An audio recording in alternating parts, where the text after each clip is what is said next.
This is Two Straws, and we are back with another episode. Two Straws. What's everyone indeed? We've been just kind of chillaxing. Lots of crazy fights happened in the last couple of weeks. Man, we should get into it, but I had a lot of fun yesterday. What did we get into yesterday? Oh, man. So we went up for the anniversary of UFC Gym Huntington Beach, which is managed by one of my very close friends and MMA fighter veteran, Jamie Fletcher. Shout out. Thank you very much for the invite. Tito was not there. He was not. The bad guy was not in the house. But we had an amazing time. We went ahead and did a women's self-defense seminar. Yeah. And we did a meet and greet. Yeah. And it was the happening spot. I mean, you know, there was a bouncy tent. There were many vendors. Yeah. There was a great turnout with the women's seminar, which seriously, it made me get like a little like, you know, teary-eyed in a way. Like it just made me really happy. Because I remember, you know, when I started training, there was maybe one girl per gym, you know, and then like, you know, a girl would come through and you get all excited, then she'd bounce. Yeah, you know, for whatever reason. She realizes it's hard. She ain't about that life. I got sweaty. I think I'm good. I don't like it. I met my boyfriend, so I'm going to leave now. Yeah, my boyfriend's a fighter, so I don't need to be one. But at the UFC gym is just a really great reminder of what visibility does and what, you know, the addition of women to the UFC has done within the last, 8-9 years. You see a lot more people doing it for fun, and a lot of people doing it because they like to compete. And it's not like the thing that's going to end like sexism or the thing that's going to end dangerous things happening to women, but it's definitely going to give them some clues of how to survive a dangerous situation. So it was kind of cool being able to do that self-defense seminar because you witness a lot of women just seeing how powerful they are for the first time. And it's really cool. Like they're moving their body in a way that they haven't done their entire life. And some of these women were a lot older too. And it's just really cool to be able to give back, give like a skill to someone that they might be able to use one day. And even if they don't, it's just fun. Like it's fun to know, hey, I can flip this guy over if I need to, or hey, I can like push this girl away from me in a way where I'm athletic and I'm not going to fall over myself. And it makes you just a little more confident walking into a room. I don't know. And it was cool seeing so many chicks come through because there's been, you know, I've seen events where only a handful of people show up, you know, like, and they love it, but their friends don't come. And it was a huge group. We took a big group photo. So it was like at least 30 girls. And yeah, it was really great being able to do that.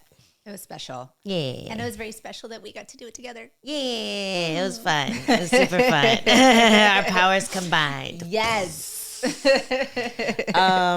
So yesterday we had UFC 291. The week before we had UFC London. I don't know. It just happened, 291. But what do you think was the most exciting card? I think 291. I mean, not just because it's like really present in my mind, but there was just like, I mean, there was some weird stuff that happened. There was some exciting stuff that happened. Like there was just, you know, a lot of really incredible moments. Yeah, a lot of comeback stories. The BMF title was on the line. So in a lot of ways, the main card felt like each of those fights were for a BMF title. Like they were good matchups. They weren't matchups where you're like, man, I really don't want one guy to win. I want the other guy to win. Like a lot of them were just like, man, if either one of these guys are going to win, I'm going to be happy for one of them. You know, it was like a really good group of names, like a lot of fan value with the people who were on that card. And I loved it. I agree. I think 291 was more special, but let's start with London, just in case we forget. Just in case we forget what happened in the next. I forgot. I have to pull up I have to pull it up. Yeah. So I think the biggest storyline was Aspinall coming back. Yeah. That was the biggest storyline. He had to fight, what was his name? Tybura. And that was like, it wasn't the hardest fight for him. I mean, compared to Curtis Blades, but it was still one of these big tests. If you can't put this guy away, maybe you're not as special as we thought you were before you fought Curtis Blades, before that weird freak injury happened. So he proved he's special. Like he erased the fact that the Curtis Blades fight happened and ended the way that it did. It's all a comeback story now. So that was pretty cool to see because we don't really have that much new blood in heavyweight. Not that many people look super impressive. We have people like Chimaev, people like Nasrat Hakimov, the guy I'm talking about, the guy with the cool hat. We have all these like undefeated prospects who get these first round finishes and everyone's excited about them in other weight classes, but we don't really have that right now in heavyweight. And after Cyril Gane dropped the ball against John Jones, we haven't, been super excited about him. I mean, honestly, after he fought Ngannou, we haven't been super excited about him. So now we have Tom Aspinall, athletic, heavyweight guy, first round finishes, can knock you out, can submit you. So that's pretty exciting for London. I feel like it is exciting, but I also feel like there's just this huge talent gap between, the John Jones and then the rest of the division. So it does make it interesting. I love that he took the moment, post fight to, do the call out thing, which John Jones responded. What did John Jones say? And what was the call out? I didn't hear the call out. I heard him say that he was going to hang out with at UFC France, right? With Cyric and Gane, and then call it the winner of that. Yeah, I think he was just saying that he's, he's ready for it. He wants the title, that kind of thing. That's all. Yeah. It wasn't like, John Jones, I'm coming for you. John Jones, I'm going to, I don't know, steal all your crack and run over. Hey, he's classy. He does cocaine. Calm down. He is classy. I hate that people say that about him. He has a lot of money. He can afford the good stuff. Exactly. Adults do cocaine. Teenagers play with crack. Adults do cocaine and then fight 2 days later. Oh my gosh. Oh my God. And win. It's insane. It's oh my gosh. Insane. Yeah, so how did John Jones respond? Do you remember? I have to look it up, but it was all over like screenshot and stuff like that. Just basically telling him to like sit down and wait his turn. Calm down. Calm basically down. Telling him to calm down. Yeah. And then he had another really, cute, cheeky response. And he was like, chill. Chill, Cute. Jones. Chill. I love it. I love when guys get saucy. I love that part of MMA. And while you're looking for that, our girl, Molly McCann. Oh, Molly. Had a pretty heartbreaking upset. She fought a woman who is very good at arm bars, and Molly got arm barred.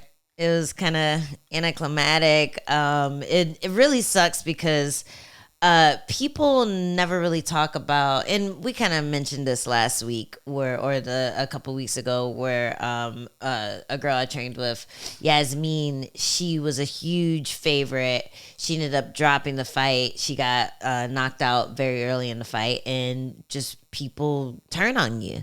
And with Molly, it's even worse because Molly is such an outspoken person. She's such a personality. A lot of people feel like she's been given the easy road to fame. She kind of hung out with Patty and was a close friend of Patty Pimlet, who also had like kind of an easy road to fame. So people are just gonna pile on because of those things, and I've never, obviously as a fighter, I've felt that way too, but I don't knock the fighter for that. I think that she packaged herself well. She used her personality to gain that notoriety. She has big knockouts on her record in Cage Warriors, which is why they brought her into the UFC. So and I think when you meet someone like that too, even if you had some sour feelings about how they've gotten the easy road in the UFC, you meet them and it dissipates. Like, she's just such a warm character, such a heartfelt person, such a just you could tell she's super loyal, and to watch her get taken out like that, it sucks, but it sucks even more because the pile on is going to be crazy. Mm-hmm. It's hard because yes, we are in the hurt game where we are in the entertainment industry, basically. We're not just athletes, but we're entertainers, and she's a great entertainer. She's well-spoken. She's very lovable, very magnetic personality. Yeah. And that being said, there's more to fighters than just fighting and winning, and we're still human. We still have, good days and bad days. And I hope, I wish, I like to think that people can appreciate us for, who we are, and not necessarily like hold us to, a win or a loss. Mm-hmm. That's my wish. Never gonna happen. Never. You're living in a dream world, sister. Girl can hope. Just keep doing those squats. Keep doing those squats to get a booty like Dumont. I'll show you. More likely. Oh, you are so mean. I had to bring it back. I had to bring it back to the jokes from last time. No, I agree. It would be nice if people could understand that, but you also understand that as a fighter. You understand, hey, these people who are giving me shit, they know nothing about me. I have my inner circle. Those are the people who matter. Those are the people whose opinions matter. And those are still like, you can take them or leave them too. So it's really, I don't know. It's really just having a thick skin, and you can tell that Molly does. She definitely has a thick skin. That's why she's gotten so far. That's why she's able to carry herself in the way that she is, put her personality out there. And now she's talking about going down to 115. So what do you think about that? She is a smaller flyweight. Yeah. She really is. I feel like, she might do well. It might be better for her. I don't know what that weight cut is going to look like for her. It would probably take a while to transition, but we have the amazing people at the UFC PI. Yeah. I can't say like, oh, she can't make it, she's not going to do well, because I'm still hoping and praying that the atomweight division, happens. And when that time comes, I will make that fucking weight. So I understand. What's her name? Jillian Roberts, just went down, and she was one of those girls where she was, smaller for the flyweight division. And, she went down and she made the weight easily because she made those adjustments. So it may not be a bad move for her, just, frame wise. Yeah. No, I think frame wise, it's not a bad move, but I think when it comes to technical ability, she still has to just really grind on that ground game, because there's actually way more annoying, aggressive grapplers in strawweight than in flyweight. Like, I feel like there's a handful of people that you have to be worried about in flyweight, and maybe it's scarier. Maybe the people who are less dangerous are more dangerous because they have that extra, bit of poundage, that extra pop when they hit the takedown. Like, it does matter. You don't feel like you can defend the takedown sometimes when you're fighting someone who's a lot bigger. But I don't know, man. The girls have strawweight. They cut a lot, and they're big and heavy and most talented. of them are freaking flyweights. Yeah, most of them are flyweights. That are just cutting so much weight because they want that advantage, because it is such a big advantage. So you don't have to close that technique gap. Yeah. You can go in with your assets as they are, but because you cut so much weight, because you have that size and strength advantage, it closes. It closes all those gaps, and it makes it a lot easier. Yeah. It really does. Yeah. That's why I have a lot of respect for Andrade, because she actively is competitive in both weight classes. So even though it feels like she's using that size advantage at strawweight, she's still pretty short. And then she goes up to flyweight and does the same thing, fights the same way. So it's pretty impressive that she's been able to stay in the top 5 in both categories. I'm interested to see what happens. I'm interested to see who Molly would get at 115. And yeah, I think a lot of people are going to be licking their chops waiting for her to come down because, you saw the technique on the submission. It was a really good armbar, but the defense wasn't there. No. Yeah, and that's the thing that she has to grind with, is just really getting into those uncomfortable spots and figuring out how to defend it. Yeah, this is no longer a sport where you can be a specialist and get away with it for too long. You can have a clear-cut, easy path for a while, but then you're going to run into those people that are going to be able to counter those techniques and like really neutralize your offense. And so it is extremely important to close those gaps and keep building those skills all the time. Yeah, for sure. Another fight that I was excited from UFC London is Paul Craig. He made his middleweight debut. So, my countryman. I'm about as Scottish as Duplessis is African. I'm Scottish. I'm Scottish every now and then, at least once a week. So, got some Scottish in me.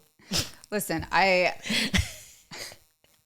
the first time I saw him at weigh-ins and before like I knew who he was as a fighter, he came in with the brave heart, with like looking ready to kill, and then he pulled guard, and I was like, that I know feels very not like, it feels like it just didn't. He Willie foo-fooed him. It just felt a little off to me. Yeah. I was like, I felt like you were like really gonna charge and strike in and be a different style of fighter than you were, which I'm not mad. Purely the Scottishness has nothing to do with anything else. I misread the situation. I can acknowledge that. I mean, the Scottish were really good at guerrilla warfare. So perhaps him pulling guard is like the equivalent of like, I don't know, digging a trench and leading them into a, Popping up like a prairie dog? Yeah, like leading them into a field of thistles. Letting them, I don't know, get pricked, and then he goes in for the kill. But in this fight, he showed a lot of stand-up. Like, he was throwing punches, he was throwing kicks, and I always felt like he looks a little awkward on his feet, but he makes it work. He'll hurt people with it. If anything, sometimes that herky-jerkiness of a stiff puncher's, like, stand-up can throw people's rhythm off, and then they block things that aren't being thrown, and then when they do get hit, they're like, where'd that come from? So I feel like that worked really well to his benefit. And at middleweight, he's gonna be the bigger guy. He actually looked in shape, like a healthy size, and that's what I was worried about. I was worried that he was gonna look frail and small, like who's the guy who moved down to fight Aldo, the plagiarizer. Oh. What's his name again? Kevin. Yeah, you know what I'm talking about. Yes. Yeah, so I was worried that he would look frail at that size because he's such a big light heavy, but he looked good. Mm-hmm. He looked good. I was impressed. Good job, Paul Craig. Craig. Nice roll of the R's. Yeah, well, I have practice. Oh, and one more I want to talk about, and then you could jump on whatever you went from UFC London. Did you see the Mark DeCassie fight versus Joel Alvarez? Let me pull it up. It was a weird one because there was a headbutt. Yes. A big headbutt in round 2. And then he complained about it. The referee didn't jump in and stop it. And then the guy jumped on him and got the sub. I vaguely remember what you're talking about. Yeah, and I can try to pull it up real quick. But it's just really unfortunate because, it was an obvious headbutt. I think there was a headbutt earlier in the card too. And the fight was froze for a second, let the fighters recover, and then they kept fighting. This time there was a headbutt. It was obviously accidental. The guy didn't go for a headbutt, but DeCassie got the worst of it, and he was wobbly after they like rose the other guy's hand. Like they brought them both into the center, said, okay, Joel, you won by submission. The referee let go of Mark DeKessie's hand and he's like stumbling backwards. Yeah. It was really upsetting to see because it was literally seconds after the headbutt. Sometimes when there's a foul that happens and then the fight continues and then it goes to a decision and then maybe there was some damage from the headbutt and the fighter lost the decision, it's like, okay, it's not as clear why the fighter lost. But in this situation, it was like headbutt, submission, finish. Guy is still concussed when they raise the other guy's hand. So I don't know. It just seemed really unfortunate, and I'm hoping they're able to do something about that. Appeal it. Something. Yeah. I mean, to say that didn't change the course of the fight is just, yeah. Rude. That's a word for it. But yeah, it absolutely changes the course of the fight when somebody sustains. Oh, yeah. Yeah, it definitely changed the course of that fight. And it's like, yeah, it's not like cause for a point deduction. Like it was obviously an accident. It was a collision. These things happen. It happens a lot in boxing. It happens a lot in MMA. These things happen.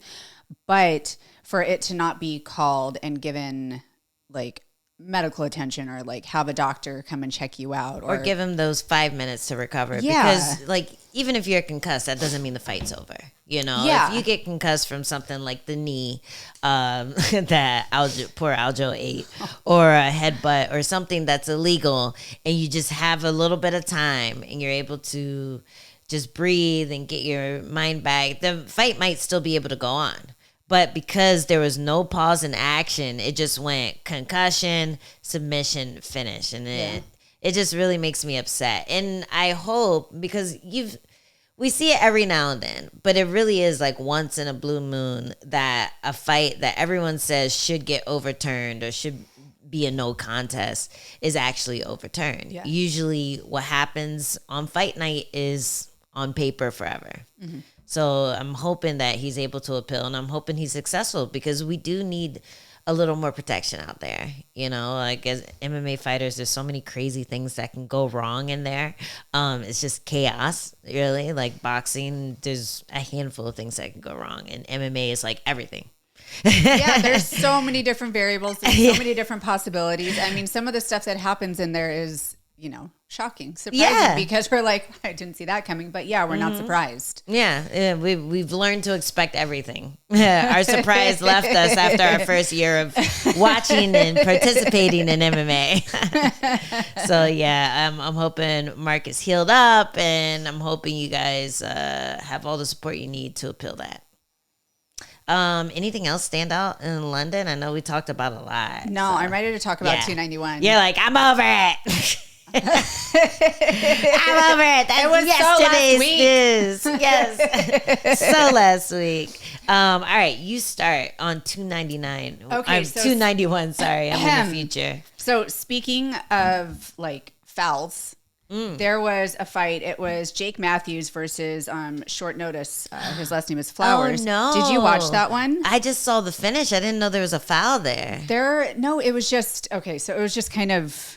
It was a weird situation. So there was a groin shot. And then in the second round, I heard that. Jake Matthews, it was like in the same round, Jake Matthews stuck this like front kick to like toes underneath the rib cage. And then it looked like at first a foul, but when you ran it in slow motion, it was just a direct, perfect, like, mwah. It was an amazing, amazing hit, but they called it as a foul. Because as his foot came down, it just kind of grazed it, which I don't think, like, anyways. Now, Jess. No. You know our commenters are going to go crazy. I know. If you deny, you don't have the supply. Listen. So Flowers, he goes down into like turtle position. Okay. And it looked like he got fouled. But looking at the replay, and the ref didn't see this. Right. So he called it a 5 minute. Okay. But it gave him time to recover. and it wasn't actually like a direct nut shot. So I feel like they've said to us that if there is a moment like that where it looks like a foul, the ref stops the action because the person is down on the ground and in fetal position, but then they go back and they look at the replay and it wasn't a foul, then that counts as a TKO. It should, but it did not. I mean, anyways, the fight went on and Flowers lost. He ended up getting taken down, submitted. Jake Matthews was like, all right, enough of this. I'm not playing with you anymore. Enough. It's enough.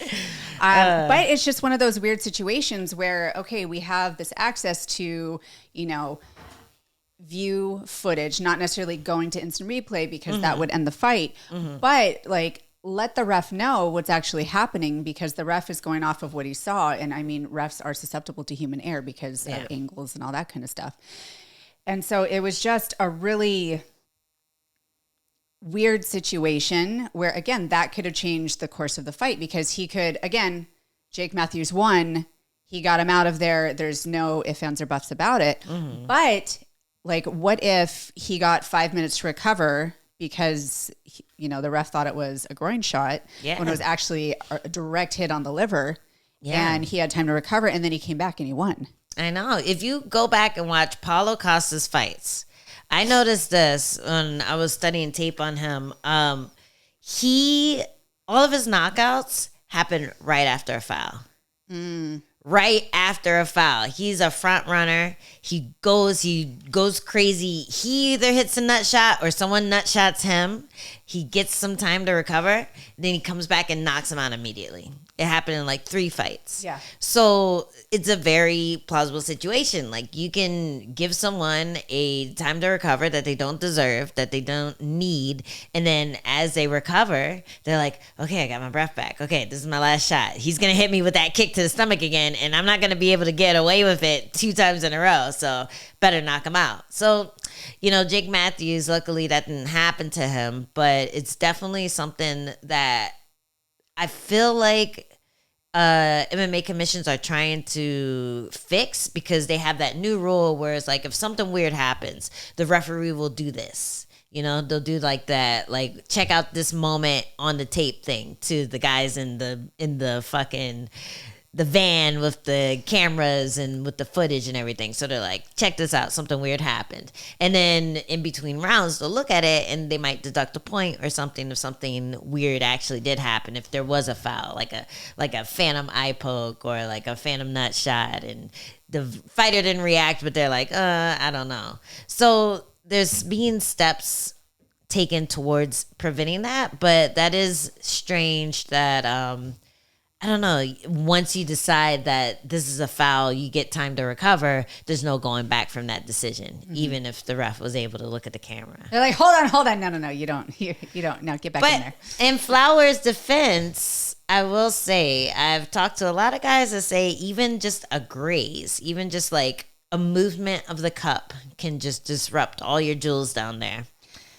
You never know. It could have been hanging out on the side of the cup. Like a little thong, like one ball on the inside, one ball on the outside, gets hit in the stomach, and then the foot moves the cup and just disrupts everything. Listen, I want to find this shot. I don't know if it's up or not, but you tell me that was not a toes deep to the dude's liver. Like it was. Well, that's the thing. It probably was, but you learn in Muay Thai, if you get hurt with something and you even feel a flick on the balls, you act like it's a nut shot. Because something moved down there. Then I've got to say, people need to start fixing these cups because these cups ain't working. I mean, it's a tactic to cheat, is what I'm saying. Fix them. But you can get away with it because it technically touched the no-no zone. The no-no zone. Yeah. It's like I know, I think we have separate views on this, but whenever I see a woman react to a groin shot, I'm like, come on. Like, you could still fight through that. If this was life or death, like, you could fight through that pain. It really just feels like bone on bone to me. It doesn't feel like I can't breathe. Disagree with you. It doesn't feel like a liver shot, and that's what I feel like the ball shot feels like. It feels closer to a liver shot than just extreme pain. No, and I agree on that. But I have had a direct knee in training, and it has completely like folded me over into the fetal position. In training. That hurts. In a fight, I don't know that it would do that in like with the adrenaline and all that kind of stuff. I don't know that would be the case. Yeah. But I was in pain. No, the pain is extreme. But so is breaking an orbital, so is like breaking a hand in a fight, and you don't get a timeout for that. No, you know? I know. So. I broke my hand against Carla's big old rock hard head in like the first minute of the first round. Had no idea. I was there live. I had no idea. They were like, well, the corner was like, throw your jab. I was like, yeah. I was like, I'm throwing it, but it's not doing anything. And then afterwards, they're like, why didn't you tell us? We would have changed the thing. And in my mind, I'm like, I cannot acknowledge. I can't even think about why this thing hurts. I can't do that because I just have to like push through it. But hindsight, I'm like, yeah, I probably should have said something. Yeah. So then I could have we could have adjusted because I love using my jab, but the jab was gone. Yeah. It was no longer effective. I have a story when I was fighting Nina Ansaroff. I was there. Yeah, there was a photo floating around. You probably remember this, where I got knocked over by a spinning heel kick. Guess where it landed? Right in the crotch, bullseye. And I didn't react. Like I just hopped back up afterwards. But when I saw the picture, I was like, I bet I could have milked it. I bet I could have like had a second. At least they wouldn't have counted it as like her pushing me over, because big moments score in rounds, and it didn't hurt. It didn't do anything to my badge. It was fine. But it did knock me over because I was throwing a kick. I was on one leg and it hit me right in a good spot to knock me over. Yeah. And I'm like, man, if I had maybe milked it, if I had maybe brought attention to the fact that it was aimed at the no-no zone, they wouldn't have given her credit for that. In the same way you wouldn't give someone credit for a headbutt if it cuts you, you know? But I ain't a bitch like that. I like, this thing can take a pounding. But that's why I always feel like, you know, you can fight through that pain, even if it was painful, like a sharp, like I've taken a knee to the crotch that made me walk away in training. If it happened in a fight, I'd try to knee him back. Yeah. You know, like there's a difference between that and a debilitating shot to the liver, something that like just makes you incapable to move. Yeah. Yeah. So that's all I'm saying. But anyway. Anyway, we don't believe you, Flowers. No. Listen, I honestly, I had some like sympathy for the guy. He was like, he just looked like he was in such deep water. Yeah, he was. He was, and he was like playing with his mouthpiece. He was giving a lot of signs that he was like, I don't want to be here. Yeah. That's what it felt like. And you know, Jake Matthews is an amazing fighter. I don't really remember seeing Flowers fight before, so that kind of tells you who was expected to win. And kudos to him to show up, to do whatever he could to get that win, or to at least survive. But yeah, what happened, what people expected to happen happened. Yes. With that one. Yes. Moving on, we have Bobby Green versus Tony Ferguson. Oh my God. I know. What are your feelings on that? Well, I love Tony Ferguson. I was worried that he just like didn't have it anymore. He's had some really tough battles. Yeah. But he showed up. Like he did, even though he got submitted. Yeah. He looked less volume than like, you know, Tony Ferguson a few years back. Yeah. But he was in it the way I hadn't seen him in it in a long time, and that made me happy to see, because I am a fan of his. Yeah, me too. I think since the Gaethje fight, we've been expecting a much more I guess older Tony Ferguson. He just doesn't seem to have kept up with the new breed of fighters that have just started taking over. Yeah. And Gaethje is a really, like we saw, you know, last night, like Gaethje is a stud. Mm-hmm. So after that fight, we've been kind of waiting for Tony to retire, I feel like. every time he shows up, he does have moments, but then when he loses, we forget those moments. Yeah. Like in the Chandler fight, he had a lot of good moments in that fight, but then we forget it because of the front kick, you know? And I'm hoping that people don't forget his moments in this one just because of the submission, because he was on, he was throwing, he was moving his head. He wasn't ducking into stuff. He was moving out of the way of stuff and hitting, and, you know, he did take a lot of damage, but it was a good performance, you know, and it wasn't a performance that makes me scared of him getting in there again.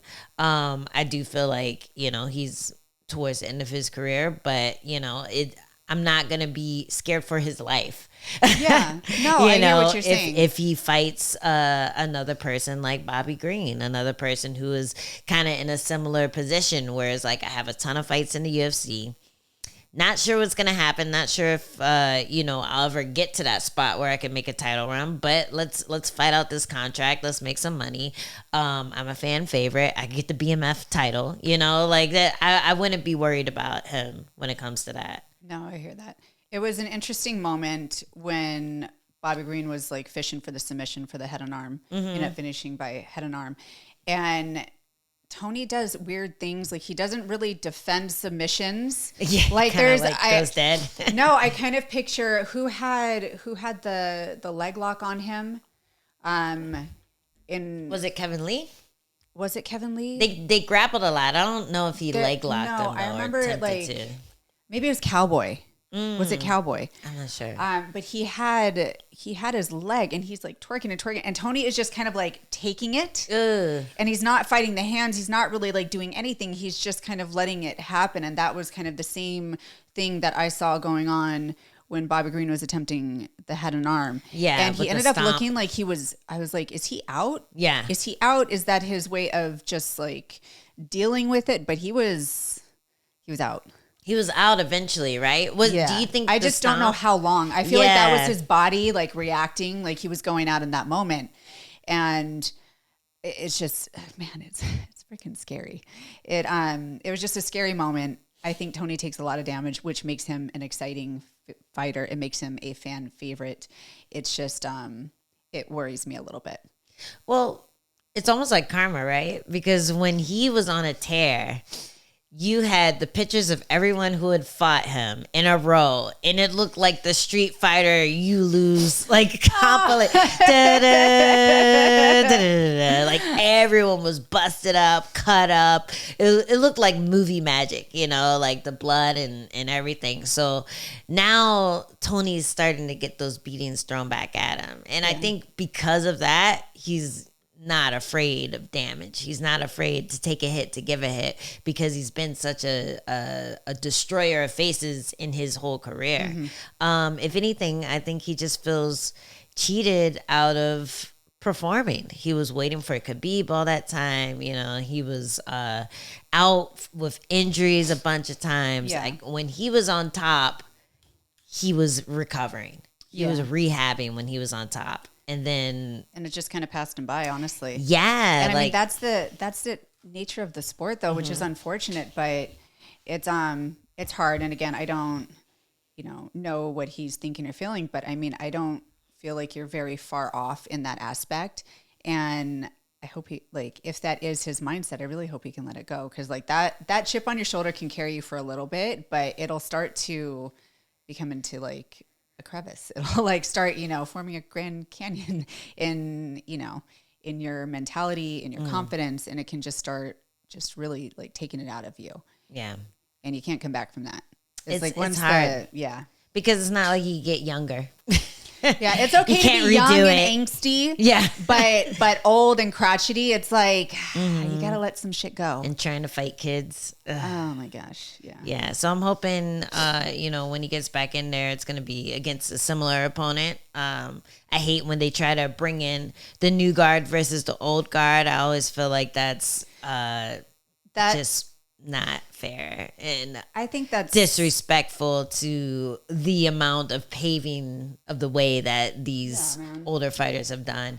So I'm hoping it continues this way, and if he strings together a couple good wins, then maybe give him a new guard. But let's let that happen first. Yeah, don't just like throw him out to pasture. Yeah, exactly. Throw him to the wolves. Yeah. That always makes me sad. And like, I've had thoughts of, that happening to me or like people that I care about. I'm like, man, like I just feel that we all deserve a little bit better. We get to go out on people that we were coming up with, not just being like what they did to Frankie Edgar. Like, man, he was a champion.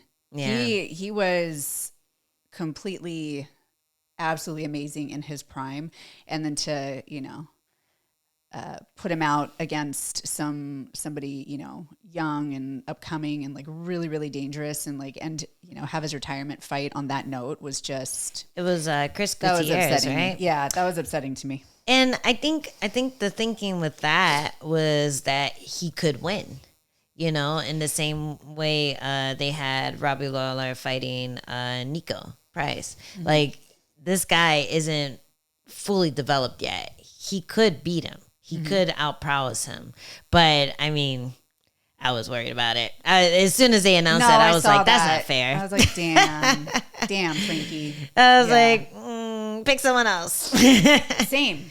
And he had never shown that kick before either. No, he hadn't. Yeah, he hadn't shown that. So that was a new thing. But you could look at Frankie and be like, that's there. Yeah. Because Frankie hasn't changed since he was champion. Yeah. Like, he has fought the same way. He's very true to form. He sticks to what he's good at and he does it very well. But that was open. Just, it makes me sad. Yeah. It makes me sad. He's still a legend. He's still a stud, though. He's still our boy. Just like Chris Weidman. So Derrick Lewis threw a flying knee. His first move threw a flying knee, and of course he took off his pants. Yo, that was insane. And we were just talking about during our last episode how, it's okay if, girls like flash their boobs and, it's totally fine. It's like, we don't mind seeing it, but Derrick Lewis, put your drawers back on. You're telling me that you weren't impressed by Derrick Lewis's 6-pack? No. It was like a 4-pack at that point, but it was still there. It was kind of when there. When he did the pump, you could see the lines from it still underneath.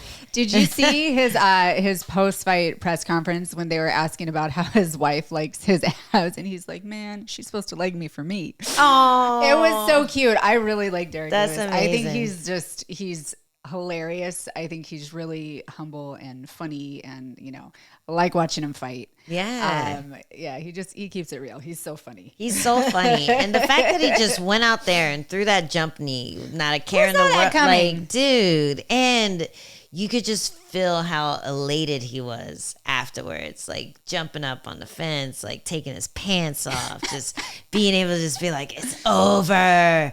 The stress that this man seems to go through when he headlines fight cards in Texas, and then to do that like 3 times in a row and to lose 3 times in a row badly, and to come back and have this performance. I was so happy for him. And the guy he fought is no fucking joke. No, he was dangerous. He is that a could have been a rough hitter. night. Yeah. Do you think if he had fought in Texas, it would have been the same?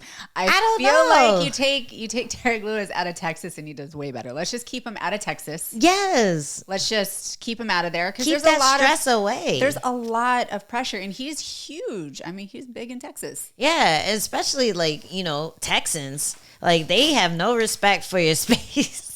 Like, your family is calling you on fight day, like right before you walk out. Like, family you didn't even know about either. The family is like, hey, I can't get in. Like, I'm about to fight. If you're not there yet, I don't give a fuck. This is not my problem. Like, I don't know if that actually happened, but I can imagine, just from the people that I know from Texas who have fought in Texas, I can imagine that being a big burden, like wanting to take care of all your people because they feel like they can do that. They can bother you and get in your space. No. So I'm really happy for Derrick Lewis. I hope that he continues in his winning ways. I love to see him fly. More of that. That was awesome. Yeah.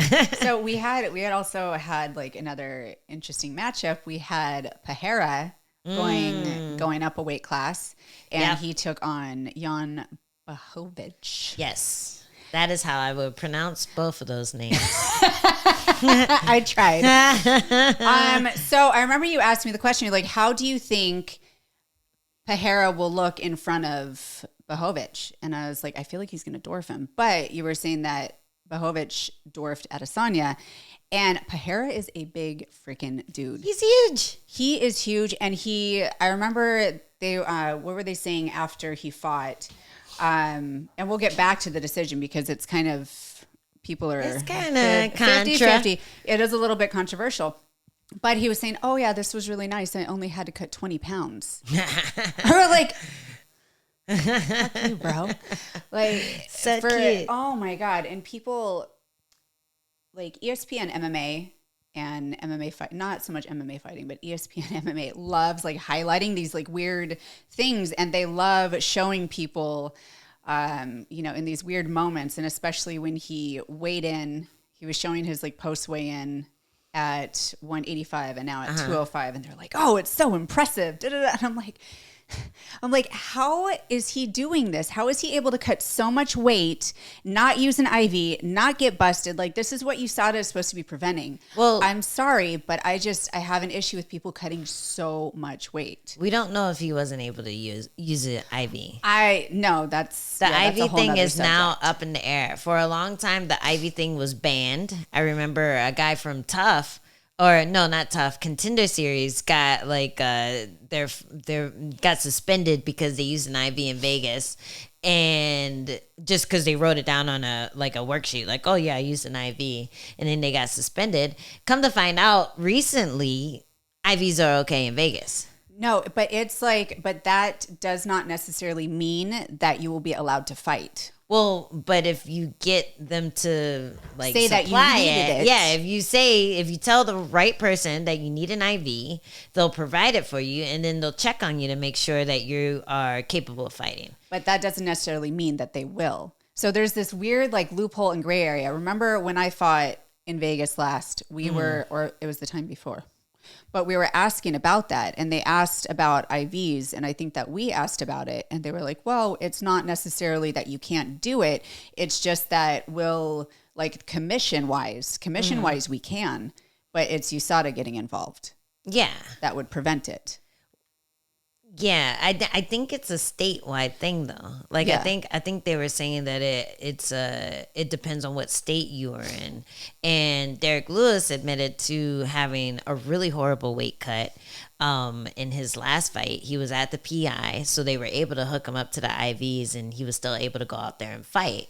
And I'm like, okay, this shit is like normal now. Yeah. I didn't know that. Nobody told me that. Nobody told my coaches that. Like, and it's not that I need them, but it would still be nice to know, oh, your person might be fighting 30 pounds heavier the next day as opposed to the normal 10. Difference. Yeah, it makes a difference. Huge difference. Yep. So I feel like Pereira definitely was using IVs when he was cut into 185. Like, he had to have. There's no way that frame would be able to cut that much and then rehydrate and not look frail when he fought. Like, he looked just as big when he fought Adesanya as he did when he fought Blachowicz. Like, he looked bigger than him. And did you see that dump truck? Oh my God, I couldn't stop looking at it. It was so pointy. Like, okay. It was huge. I was like, why wasn't I born Brazilian? I was born in the wrong continent.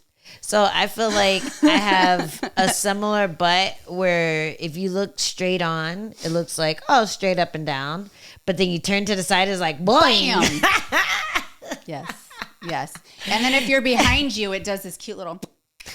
It like winks at you. Hey. I have a very specific angle. Yeah. I have one angle, and if I don't hit it, I look flat as a board. But Pereira, his thing is so pointy at fucking light profile. Heavy. Yes, it's so pointy. It's really crazy how pointy it is. I thought he was gonna use it. I thought he was going to use it to hit. I mean, he was Yan, using it to throw those calf kicks. He was. Oof. And those calf kicks were nasty. I felt like Yan could have thrown more too. Like he was having success with it. And then I guess he gave Pereira a bright idea to start throwing calf kicks himself. And he was like, oh, fuck. Well, it's like, why did I tell him to do this? Yeah, there are certain things that can like, they're like challenging. So if you throw a calf kick to a really good striker, I feel like they're gonna be like, oh yeah, let me show you how it's done. Yeah, it's like throwing an elbow. Oh, that's cute. Oh, okay, let me show you how it's done. Throwing an elbow in a Muay Thai fight, you're not used to it, don't do it. Because they forgot that they could throw them. You just reminded them by throwing. They're like, oh yeah. Oh yeah. Oh yeah, and I'm better than you at this. Yeah, my elbows are way pointier. Oh my gosh. Sliced up real quick. Yeah, that poor calf. I have a lot of empathy for Yeah. people who receive calf kicks. So what did you think about the decision? Because when I watched it live, I was like, I don't know about that. But when I look at but I like to go to verdict just to see what other people were thinking. I like to look at the strike differentials, and I don't know. It's hard to say, but I felt like it was pretty even in the third until Yan got the takedown. He didn't do anything with the takedown. So when I was watching it live, I was like, Yan got 1 and 3. But it was close. Yeah. So I don't know. How did you feel? I could have seen it going either way. Yeah. I can, as a grappler, as somebody who likes to watch grapplers and, get the takedowns and control time and stuff like that, I feel like that scores a lot because I feel like it's really hard at this level to take people down, to control them on the ground. So I could have absolutely given it to him, but I'm not mad or opposed. No, I'm not. But it goes back to like the judging criteria, like what scores more, we need to know. Yeah. Because it's not clear. It's just not. Yes, Pereira did more damaging strikes, but he wasn't as he wasn't doing anything on the ground. He was in defensive positions for a lot of the fight. And then, he would have these big striking moments, whereas, they look bigger, they look more damaging. You can remember them more clearly because they're bigger moments. But then if you looked at the time, Yan had over 5 minutes of control time, which is huge in MMA. Yeah. He had, several takedowns. Even though he didn't do anything with them, I feel like they should count for a little bit more. Yeah, and the first round was so clear, which is why Yan is actually ahead of Pereira on the verdict score count. So it'll be like, okay, most people thought that Yan won the first round, so he gets a 10.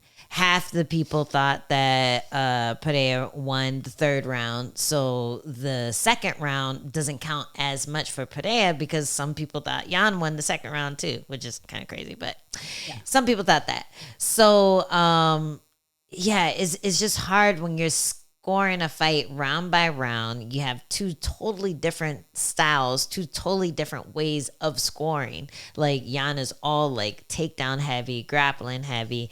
When he throws, he does do damage, but he's not throwing with the same volume as Pereira, and then he takes him down again. I really did think that Yan won that, but what are you going to do? It was a close fight. It was only 3 rounds, which I thought was also kind of weird. It was such an important fight because winner is potentially going to fight for the title soon now that Jamal Hill isn't in there. There's not much you can do with a close fight with big guys, 3 rounds.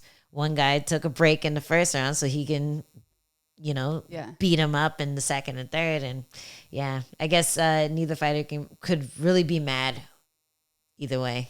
Well, Jan's mad. No, I'm sure.